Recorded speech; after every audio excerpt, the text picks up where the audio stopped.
Quran is constantly calling you to appreciate the beauty of things around you. Constantly. And a world that is so quickly on a highway towards atheism and a highway towards scientific materialism. On that highway, what you're finding more and more is that the arts, music, things that were expressions of beauty in human culture, they are suffering now more than they ever have.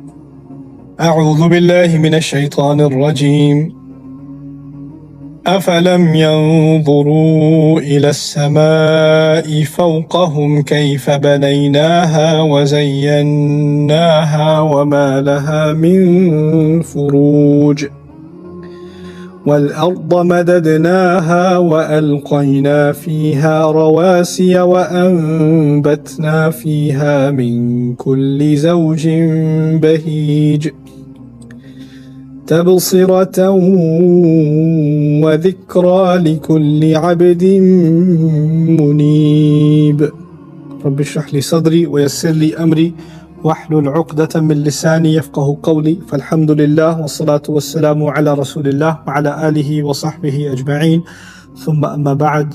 Once again everyone, Assalamu alaikum wa rahmatullahi wa barakatuh. I would like to share with you inshallah that one of the things I'm holding myself back from as I'm teaching this is I will tell you what section we're in as we go, but what I have to hold myself back from is describing the architecture of each section. Each section itself actually has a pretty profound architecture, but the more effective way of teaching that is if you have the text in front of you and I can illustrate it. So if I speak about it verbally, it'll actually become confusing. Right? So I'm avoiding that. But regardless, I will tell you something about this particular section that we're entering.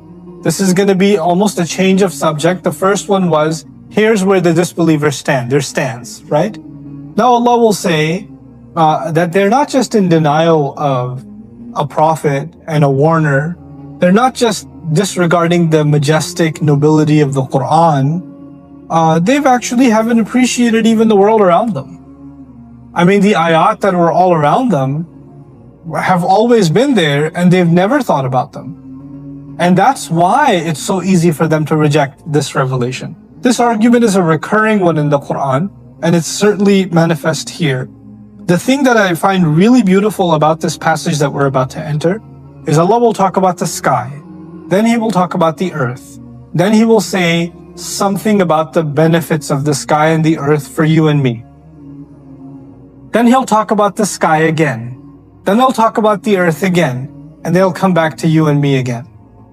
Sky, earth, me. Sky, earth, me. Twice. That's the beauty of this passage.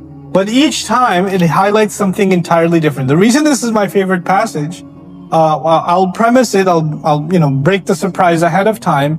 The first time He talks about the sky and the earth, He talks about how beautiful they are. The second time He talks about the sky and the earth, He talks about how beneficial they are. So beauty versus what? Benefit. Another way of saying that is style versus substance, right? So to Allah, style is important. And to Allah, substance is important. The deen of Allah is not only about substance. It's also about style. It's not just about function, it's also about beauty. It's both. And that's why, our study of the religion, my study of the Quran, for example, is also a study of two things. It's a study of the substance of the Quran. What is Allah saying? What's the purpose in which what Allah is saying? But it's at the same time a study of beauty in the Quran, the style of the Quran. These are two things that go hand in hand. Allah does not let me look at the universe and say, let me tell you, the sky gives you rain so you can eat food. Move on. That's it. Guys, sorry for the interruption in the middle of this lecture. Just before you continue, I want to let you know and encourage you that I want you to sign up for BayyinaTV.com and help others sign up or even sponsor students for BayyinaTV.com so we can create worldwide communities of students that are studying the meanings and the benefit and the wisdom of the Quran, and are inshallah ta'ala spreading that in their own circles. Thanks so much. He'll also tell me about a flower and how beautiful its color is, and how I can smell from the field of flowers. I can, Dhul Asfi wal Rayhan, it's gonna be, I can internalize the smell. I can look at something and just stare at its beauty. Why is he telling me this stuff? He should just tell me, slaughter the animal, eat the meat, make sure it's zabiha, and then drink the milk so you can, gain these nutrients and function. That's it. Let me just give you the fuel and that's it. No, he took his time. Like, one of my favorite places describing this, and it's gonna come up here too, is when he talked in Surah Al-Rahman about fruits. That al-akmam. He said, he could have just said, I gave you dates.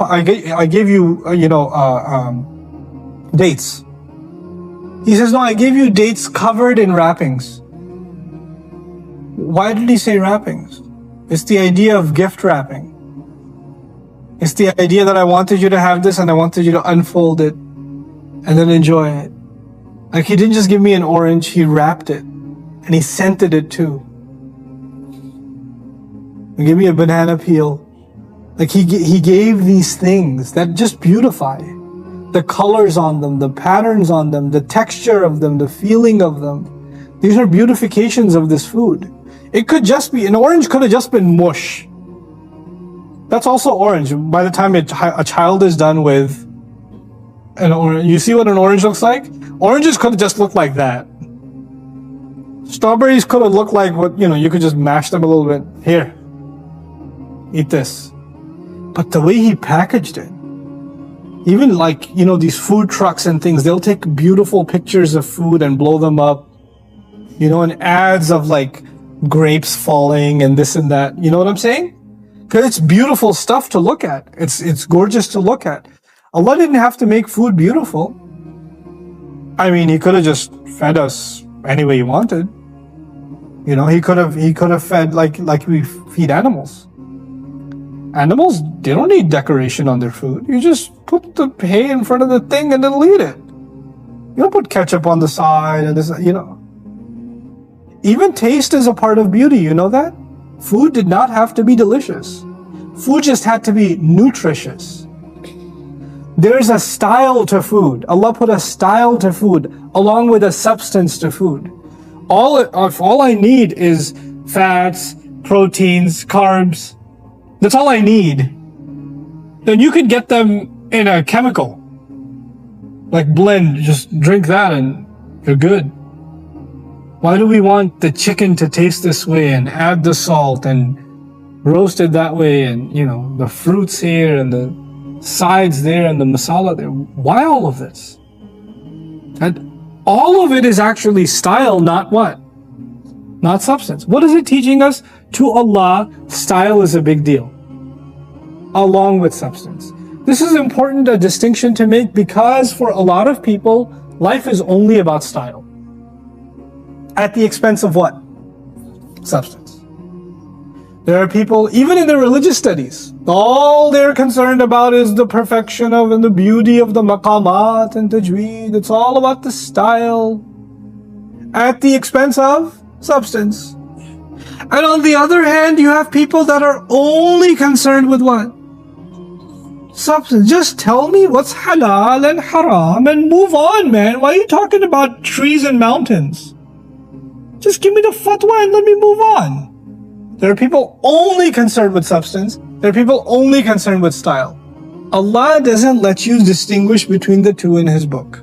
They go hand in hand. This is the nature in which Allah created the human being. Okay? Now, أَفَلَمْ يَنْظُرُوا إِلَى السَّمَاءِ فَوْقَهُمْ. Didn't they look and stare into the sky above them? The word ila is used as opposed to fi. If you use the word أَفَلَمْ يَنْظُرُوا فِي السَّمَاءِ فَوْقَهُمْ, it would actually suggest that they ponder deeply into the sky. Allah is saying, didn't they ever even look for a little bit into the sky? Didn't they even look up ever? This ayah means so much to me because I used to live in New York City. You know, I managed to go from my home in Queens to the bus stop, to the subway, to the human sardine can that is the subway system. And then you come out of there and you go into your building and you go into your elevator and you look like this the entire time. And what do you never look at? The sky. Well, the first thing I noticed when I came to Texas. أَفَلَمْ يَنْظُرُوا إِلَى السَّمَاءِ فَوْقَهُمْ. People don't look up. Actually, the only time they look up is if it's raining. That's the only time. You know? Allah says, why didn't they look towards the sky that is above them, right above them? كَيْفَ بَنَيْنَاهَا. How did we build it? Did they ever wonder how marvelous its architecture? وَزَيَّنَّاهَا. And how we beautified it. Beautifying the sky. In the daytime, He beautified it with clouds, with its color, with the birds flying in it. You know, أَفَلَمْ يَنْظُرُوا إِلَى الطَّيْرِ فَوْقَهُمْ صَافَّاتٍ وَيَقْبِضْنَا. That's the beauty of the sky above us. And then, you know, if it's a bright sunny day, you just like opening the window. You just like looking outside. It's natural. Why do you pay extra for a room with a view? Because of the sky, meeting the ocean, overlooking the valley. You pay extra for that. There's another hotel room much cheaper. It faces the parking lot. Or the industrial air conditioning unit. And so much, but you don't get it because you want the view. That's what you came for. It's something appealing to human beings. This want of beauty. Iqbal said it very beautifully, actually. His Urdu poetry, "Hai justuju ke khoob se hai khoob tar kahan." Right? And the idea behind it is very powerful. He's actually arguing that human beings have an innate desire to seek out beauty. Beauty in what they wear, beauty in how they live, beauty in what they draw, beauty in what they build. For men and for women, a man wants to design a car and make it look more beautiful and enhance and kit out the interior.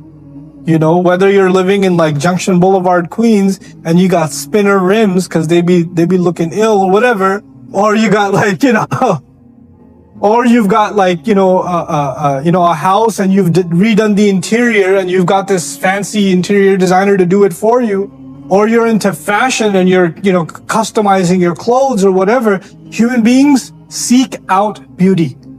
They look for it in what they eat. I mean, there are entire shows dedicated to, have you seen those ridiculous cooking shows?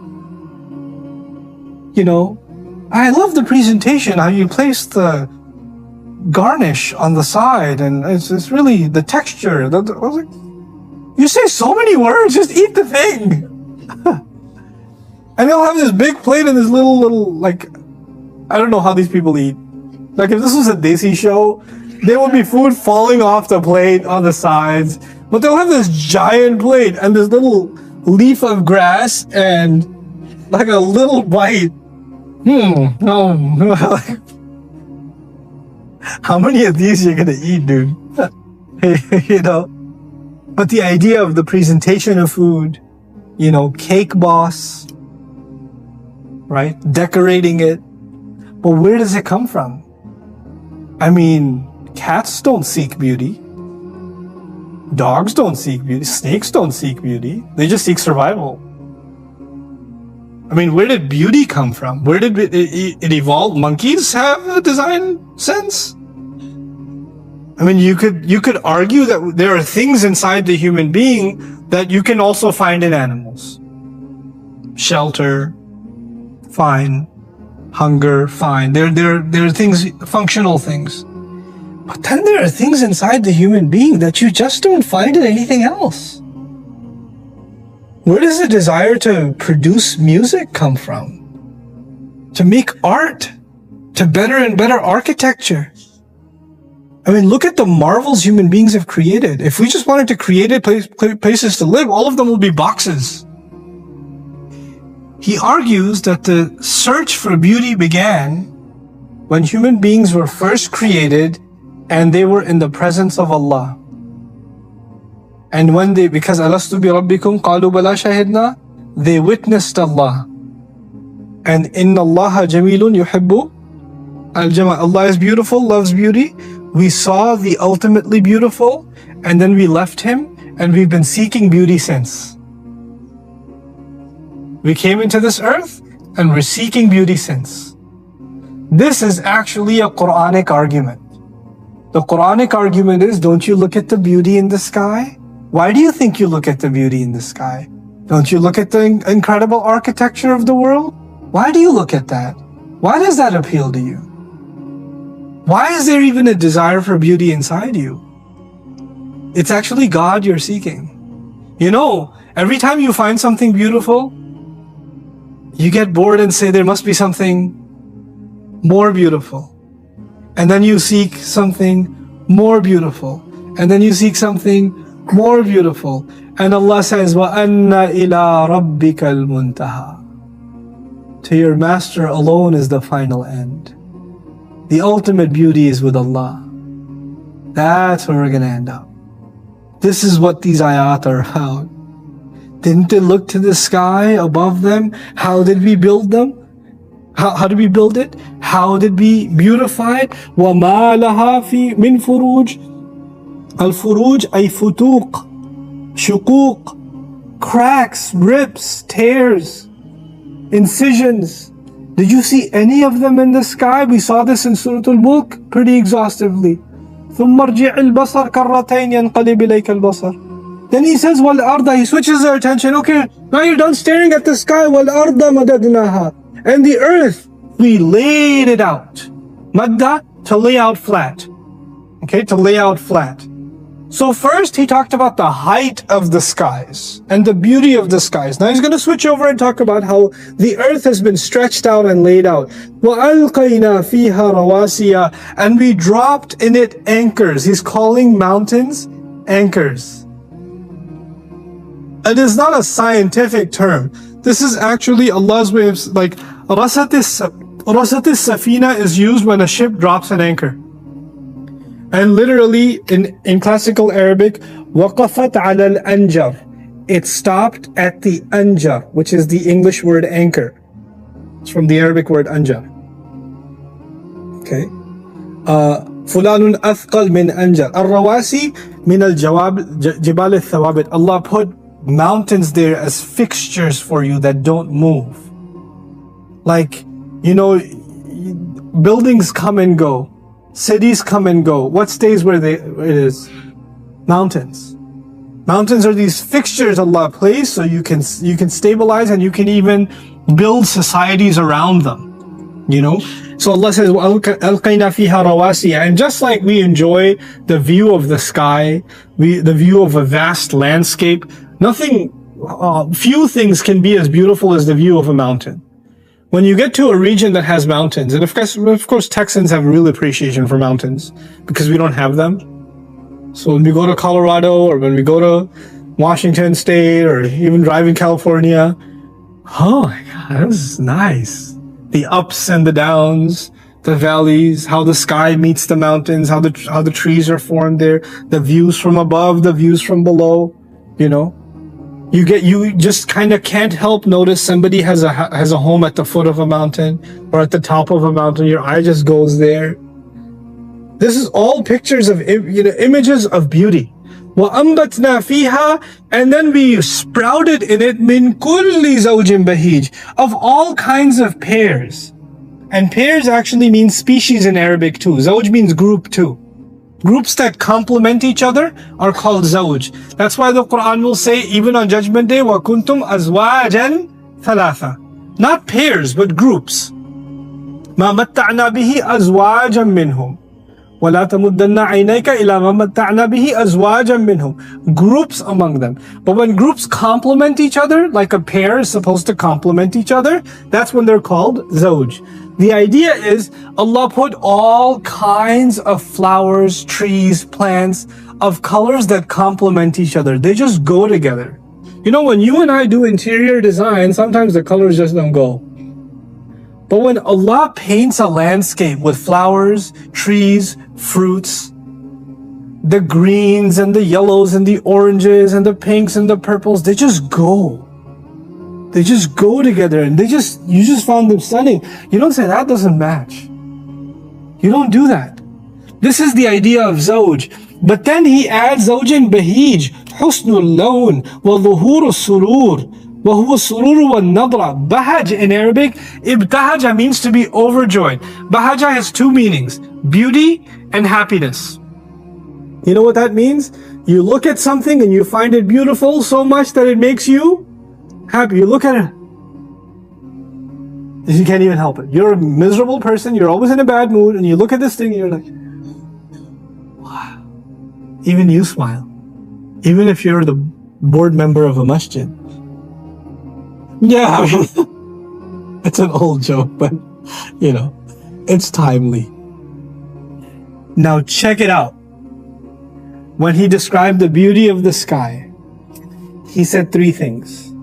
How did we build it? Above you. In contrast, he said about the earth, how we stretched it out below you. He said, how did we beautify the sky? وَزَيَّنَّاهَا. He contrasted it immediately with وَأَلْقَيْنَا فِيهَا رَوَاسِيَ. What's the beauty of the earth? The mountains.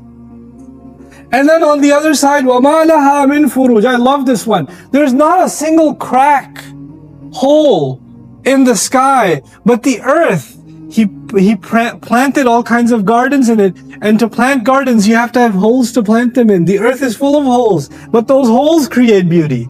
The sky is beautiful because it has no holes. The earth is beautiful because it has openings. Because those openings produce color and beauty. The contrast between the skies and the earth, 3 versus 3. So balanced, so beautiful. This is the way Allah speaks, subhanAllah. And what I really find fascinating about these ayat is that Allah decided to talk about beauty and joy and appreciation and our quest for beauty before He talked about purpose. He talked about that first. And as a matter of fact, the entire surah began that way. Nobility is not a need. Nobility is what adds beauty to life. You don't need to be treated with respect to survive. But if you're not treated with respect, your life is going to be ugly. Human beings seek respect and dignity because it beautifies their life. Wal Qur'anil Majid. They went straight to the substance of warning. بل عجبوا أن جاءهم منذر منهم هذا شيء عجيب أإذا كنا متنا وكنا ترابا. And they looked at everything so in an ugly way, where our decaying bodies, this, that. That's where they took the conversation. And Allah is focused entirely on beauty. You know what this makes me think? I know I'm getting a little too philosophical today, but I can't help it. Quran is constantly calling you to appreciate the beauty of things around you. Constantly. And a world that is so quickly on a highway towards atheism and a highway towards scientific materialism. On that highway, what you're finding more and more is that the arts, music, things that were expressions of beauty in human culture, they are suffering now more than they ever have. You'll find music becoming more and more violent, aggressive, thumping, mind-numbing. You know, music used to be used across societies, even in the Muslim world. It used to be used for therapy. You know, and ghina is something that even that there was, the Prophet ﷺ would enjoy the recitation of the Quran that's melodious, and he would, inspire certain poets to recite poetry melodiously because he enjoyed it. And you know, the Prophet would say, "Inna min al-bayani la sihra." Within eloquence, a part of eloquence has a magic to it. Poetry used to be profound and deep. What is poetry now? What are the lyrics to song now? I want to jump. I want to stand. I want to sit. I want to lie. And that's the mild version. I want to... Like, most things that people are bopping their heads to are written by a second grader. I mean, the level of sophistication that used to be in the arts, that used to be in music, that used to be in, you know, in paintings. Like, you know, I even paint the study. It's an interesting study of like the Muslim art versus Western art. If you notice, Muslim art, we don't depict. It's not just because it's haram or whatever. It's actually, if you study Muslim art, you'll find its obsession with geometry. Perfect shapes, perfect curves, and this is balanced with this side. Even our calligraphy is all geometric and balanced, right? And Muslim architecture is all about order and balance. You know why that is? Because this is something consciously and subconsciously inspired by the ayat of Allah in the Quran, where He constantly talks about balance and harmony and things in order. And we actually see the world this way. And so our art expresses it. So Western art started with, you know, like painting things just as you see them. So you'll find paintings of landscapes and, you know, a barn. You see those paintings, right? And then art takes another turn. By the way, this is Zahir al-Hayat al-Dunya, right? So the Muslims are painting what is behind the mountain. What are they painting? The order and the symmetry behind it. The source code. And the Western art, a lot of Western art was what? What you see. What you see is what you get. The river, the tree, you know. And then what you see, if you don't know that there's order behind it, and all you have is the apparent, then soon it starts becoming ugly.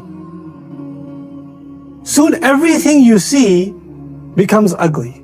Because everything you see is reduced to its basic parts. There's a reductionism that starts taking place. So what happens is, I don't see beauty anymore. I see ugliness. And you have impressionist art and other kinds of art. You'll see paintings in a gallery where there's a face and one eye is over here and one eye is over here and his face is over here. You seen those? And people are standing looking at, I wonder what he's trying to communicate. The Muslim looks at it and goes, why did he? I mean, you could have just put the eye there. I mean, that would have been a lot better. You know. But now, you know what the artist is saying? This is how I see the world. Ugly, deformed, purposeless. And then the art takes yet another turn, where you can have a monkey take a blotch of paint and smack it on a wall and call it abstract art. Because this is what you see now. I see purpose and purposelessness. I see randomness all around me. I see Amrun Marij even in the art. That's all I see. You know, this idea of beauty is not a small thing. Beauty inspired by faith is not a small thing. And we Muslims have to restore that sense of beauty, especially to the arts, because the arts are one of the most constant forms of human expression that have survived. Kingdoms have come and gone, art has survived. Kingdoms have come and gone. Poetry has survived. You know, powers have come and gone. Constitutions have come and gone. And yet this has survived. This is something we have to influence, because this influences human thought. It influences a lot, you know. And this affects how, you know, even the way that film is made. And, you know, by the way, the use of obscene language was seen as something lowly people do and wasn't considered art ever. Right? And now, box office films, which are art, film is art, the highest caliber films have the most obscene language. The most grossing music has the most obscene language. Human beings are deteriorating artistically. This is what's happening. And that's why these ayat are important. Allah created beauty all around us for us to see. In the mountain, in the tree. We could see it differently than everybody else. We find joy in it. And then Allah says, these are words that are just tabsiratan. I gave all of this to you, the skies and the earth, And tabsiratan, you can call it here maf'ul li ajlihi, the purpose of it, for the purpose of you to be given insight. Tabsira, I'll get like a little bit Arabic nerd on you a little bit. Tabsira comes from bassara yubassiru tabsiran wa tabsiratan. Like dhakkara yudhakkiru tadhkiran wa tadhkiratan. The word tabsir means to make someone see. The word tabsira means to really make someone see. Like tadhkir means to remind someone, and tadhkira means to really remind someone. It's a mubalagha, hyperbolized form of making someone see. Allah says, I made the sky this way, and I made the mountains this way, and I made flowers make you smile to force you to see, to really make you see.